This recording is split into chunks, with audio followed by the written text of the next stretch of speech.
Assalamualaikum warahmatullahi wabarakatuh. Bertemu lagi bersama saya Maya Salsabila dari Akuntansi 20E. Kali ini akan membahas mengenai bab 8 mata kuliah perilaku organisasi, yaitu motivasi dari konsep menjadi penerapan.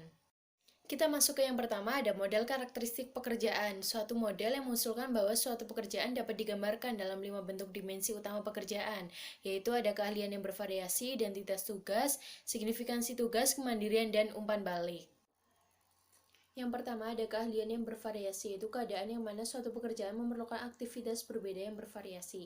Contohnya di sini itu pekerjaan dari seorang pemilik operator garasi yang mengerjakan perbaikan elektrik, membangun kembali mesin, mengerjakan bagian utama dan berinteraksi dengan para konsumen sehingga menghasilkan skor yang tinggi atas keahlian yang bervariasi. Yang kedua ada identitas tugas, yaitu keadaan di mana suatu pekerjaan memerlukan penyelesaian secara keseluruhan dan dapat mengidentifikasikan hasil kerja. Di sini tuh contohnya seorang pembuat lemari yang merancang furnitur, memilih kayu, membangun objek, dan menyelesaikannya dengan sempurna, memiliki skor pekerjaan yang tinggi pada identitas tugas. Pada intinya harus menyelesaikan secara keseluruhan sampai tuntas, baru mendapatkan skor yang tinggi. Yang ketiga ada signifikansi tugas, keadaan di mana suatu pekerjaan memiliki dampak yang cukup besar pada kehidupan atau pekerjaan orang lain. Nah, di sini tuh contohnya seorang perawat menangani berbagai macam kebutuhan para pasien dalam merawat di rumah sakit, itu memiliki skor yang tinggi daripada petugas penyapu lantai di rumah sakit. Nah, kalau petugas penyapu lantai kan tidak terlalu berpengaruh ya sama pekerjaan orang lain atau kehidupan orang lain, tetapi jika perawat atau dokter itu lebih memiliki dampak yang cukup besar terhadap kehidupan atau pekerjaan orang lain. Selanjutnya ada kemandirian, yaitu keadaan di mana suatu pekerjaan memberikan kebebasan yang cukup besar dan keleluasaan kepada individu dalam menjadwalkan pekerjaan dan dalam menetapkan prosedur yang akan digunakan untuk melaksanakannya. Di sini tuh contohnya seorang tenaga penjualan yang menjadwalkan pekerjaannya setiap hari dan memutuskan atas pendekatan penjualan untuk setiap konsumen tanpa supervisi, memiliki pekerjaan mandiri yang lebih tinggi. Yang terakhir ada umpan balik, yaitu keadaan di mana pelaksanaan aktivitas pekerjaan menghasilkan informasi secara langsung dan jelas tentang kinerja karyawan. Di sini contohnya seorang pekerja pabrik yang merakit iPad, tetapi kemudian mengirimkan mereka kepada seorang pengawas pengendalian mutu untuk menguji dan membuat penyesuaian, akan memperoleh umpan balik yang rendah dari aktivitasnya. Berarti harus mendapatkan informasi secara langsung dan jelas tentang karyawan. Tidak perlu mengirim mereka kepada seorang pengawas pengendalian mutu. Selanjutnya kita masuk ke bagaimana pekerjaan dapat didesain ulang. Yang pertama itu ada rotasi pekerjaan, pergeseran pekerja secara berkala dari satu tugas ke tugas lainnya. Pastikan pekerja merasa menderita, merasa bosan dengan pekerjaannya. Nah, alternatifnya itu ada rotasi pekerjaan, yaitu sebuah pergeseran pekerja secara berkala dari tugas satu ke tugas lainnya, tetapi dengan syarat keahlian yang sama pada level organisasi yang sama juga. Nah, kelebihan dari rotasi pekerjaan ini tuh dapat mengurangi kebosanan para pekerja, dapat memotivasi para pekerja, dan juga agar para pekerja itu lebih memahami lagi bahwa pekerjanya itu dapat memberikan kontribusi bagi organisasinya. Selanjutnya ada pengayaan pekerjaan, yaitu ekspansi pekerjaan secara vertikal yang mana meningkatkan derajat kendali pekerja atas perencanaan, pelaksanaan, dan evaluasi kerja. Nah, di sini tuh bagaimana sih manajer itu memperkaya pekerjaannya, yaitu dengan cara menggabungkan tugas-tugas yang sudah terpisah, terus bekerja sama dengan para klien, membuka unit pekerjaan yang alamiah, terus ada memperluas pekerjaan secara vertikal, dan membuka sarana umpan balik. Selanjutnya ada desain pekerjaan relasional, yaitu bagaimana para manajer dapat merancang kerja sehingga para pekerja menjadi termotivasi untuk mendorong orang-orang menjadi penerima manfaat dari organisasi. Nah, penerima manfaat dari organisasi itu meliputi para konsumen, para klien, para pasien, para pengguna produk atau jasa, dan lain sebagainya. Kesimpulannya, salah satu cara untuk membuat pekerjaan menjadi lebih prososial dalam memotivasi adalah menghubungkan dengan lebih baik para pekerja dengan para penerima manfaat dari pekerjaannya.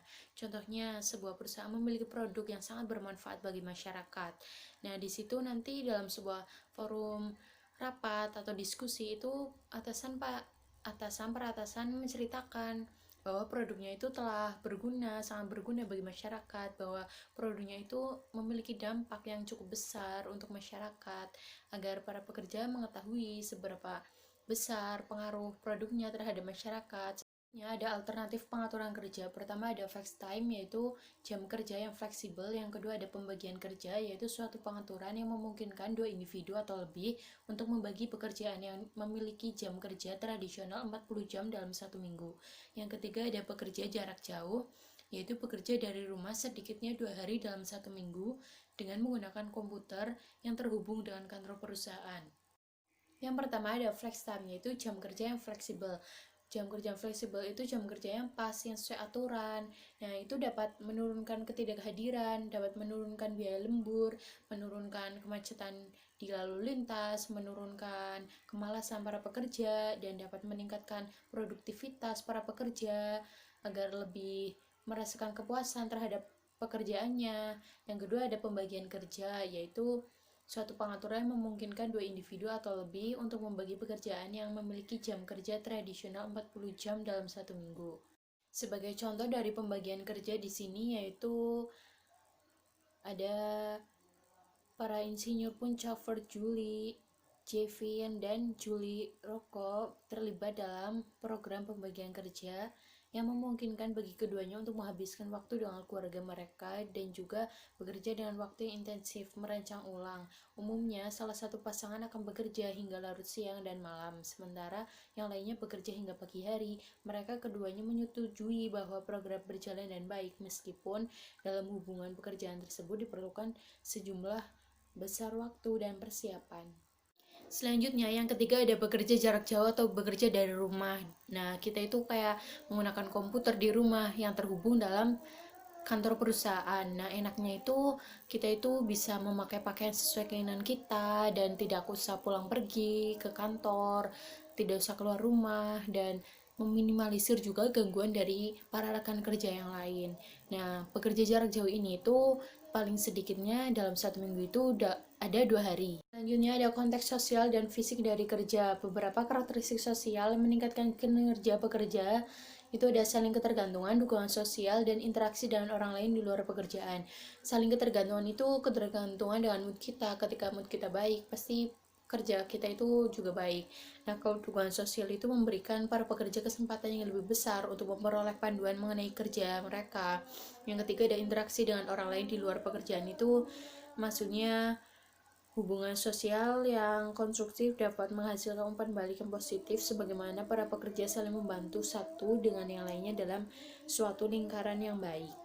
Selanjutnya ada keterlibatan pekerja, yaitu suatu proses partisipasi yang menggunakan input yaitu para pekerja dan dimaksudkan untuk meningkatkan komitmen pekerja kepada kesuksesan organisasi. Di sini ada contoh-contoh keterlibatan pekerja, ada dua. Pertama, manajemen partisipatif dan partisipasi representatif. Yang pertama, manajemen partisipatif, yaitu suatu proses yang mana para bawahan berbagi derajat kekuasaan pengambilan keputusan yang signifikan dengan para atasan langsung. Yang kedua, partisipasi representatif, yaitu suatu sistem yang mana para pekerja berperan serta dalam pengambilan keputusan organisasi melalui sekelompok kecil representatif pekerja. Nah, maksud dari manajemen partisipatif ini itu kadang diperkenalkan sebagai sebuah solusi atau moral yang buruk dan produktivitas yang rendah. Tetapi agar manajemen partisipatif ini menjadi efektif, para bawahan itu harus memiliki keyakinan dan kepercayaan pada para pemimpin mereka. Para pemimpin harus menahan diri juga dari tindakan pemaksaan dan bukannya menekan konsekuensi organisasi atas pengambilan keputusan kepada para bawahan mereka. Yang kedua, maksud dari partisipasi representatif itu memiliki tujuan, yaitu untuk mendistribusikan kembali kekuasaan di dalam organisasi, menempatkan tenaga kerja dalam suatu kebijakannya sama dengan kepentingan manajemen dan para pemegang saham dengan memungkinkan para pekerja diwakilkan oleh sekelompok kecil pekerja yang berperan serta nyata dalam organisasi. Dua bentuk paling umum dari partisipasi representatif itu ada serikat kerja dan dewan representatif. Serikat kerja adalah sekelompok pekerja yang dinominasikan atau dipilih yang harus berkonsultasi ketika manajemen mengambil keputusan mengenai para pekerja. Dewan representatif adalah para pekerja yang duduk dalam dewan direksi perusahaan dan mempresentasikan kepentingan para pekerja. Selanjutnya ada menggunakan imbalan untuk memotivasi para pekerja. Pertama itu ada pembayaran gaji berdasarkan hasil kerja, yaitu suatu rencana pembayaran gaji yang mana para pekerja dibayar dalam jumlah yang tetap atas setiap unit produksi yang diselesaikan. Nah, ini tuh tergantung hasil kerja mereka. Jika hasil kerjanya baik, maka gajinya juga tinggi. Jika hasil kerjanya kurang baik, maka gaji pun akan mengikuti. Yang kedua ada pembayaran gaji berdasarkan prestasi, yaitu suatu rencana pembayaran gaji yang didasarkan pada peringkat penilaian kerja. Nah, di sini jika pekerjanya memiliki kontribusi yang baik dalam sebuah perusahaan atau memiliki kinerja yang tinggi, maka gajinya juga akan tinggi melalui prestasi. Jadi ada hubungan antara prestasi atau kinerja tinggi dengan suatu hasil pembayaran gaji. Selanjutnya ada bonus, yaitu suatu rencana pembayaran gaji yang mereka berikan imbalan kepada para pekerja atas kinerja terkini dan bukannya riwayat kerja.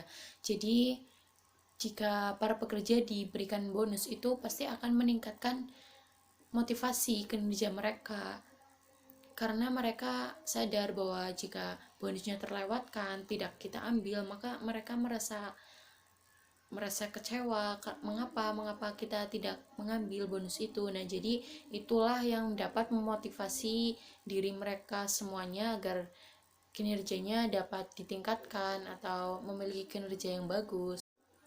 Selanjutnya ada pembagian gaji berdasarkan keahlian, yaitu suatu rencana pembayaran gaji yang menetapkan level gaji atas dasar berapa banyak keahlian yang para pekerja miliki. Jadi semakin banyak keahlian di berbagai bidang yang pekerja miliki, maka gaji pun akan meningkat juga. Lain dengan jika pekerja memiliki hanya mempunyai dalam satu bidang keahlian, itu pasti sangat beda, jauh beda dengan para pekerja yang memiliki banyak keahlian. Selanjutnya ada rencana pembagian laba, yaitu suatu program yang dilakukan oleh organisasi yang mendistribusikan kompensasi yang didasarkan pada beberapa penetapan formula. Nah, kompensasi dapat berupa pembayaran uang tunai secara langsung atau terutama bagi para manajer puncak alokasi opsi saham. Selanjutnya ada pembagian keuntungan, yaitu suatu rencana sekumpulan insentif yang didasarkan pada formula.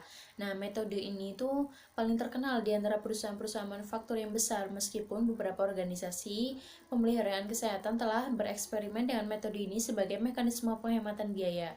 Pembagian keuntungan berbeda dari pembagian laba dalam hal mengikat imbalan pada keuntungan dari produktivitas dan bukan laba, sehingga para pekerja dapat menerima imbalan insentif meskipun organisasi sedang tidak menguntungkan.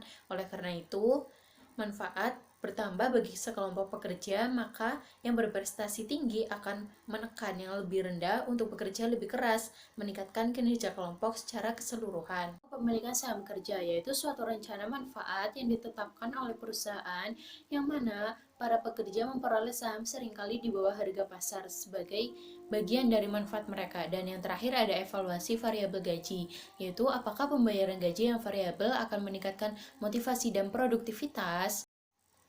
Nah, jawabannya yaitu studi yang telah dilakukan pada umumnya mendukung gagasan bahwa organisasi yang melaksanakan rencana pembagian laba memiliki level profitabilitas yang tinggi daripada mereka yang tidak melaksanakan rencana tersebut.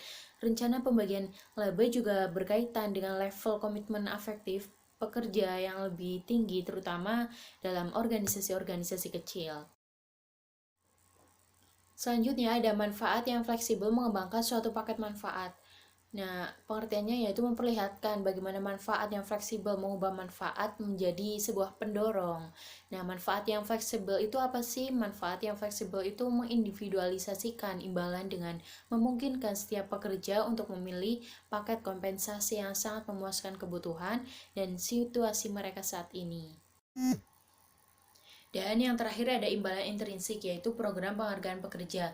Imbalan kerja yang penting dapat berupa intrinsik maupun ekstrinsik. Imbalan intrinsik berupa program penghargaan kepada pekerja dan imbalan ekstrinsik berupa bentuk kompensasi.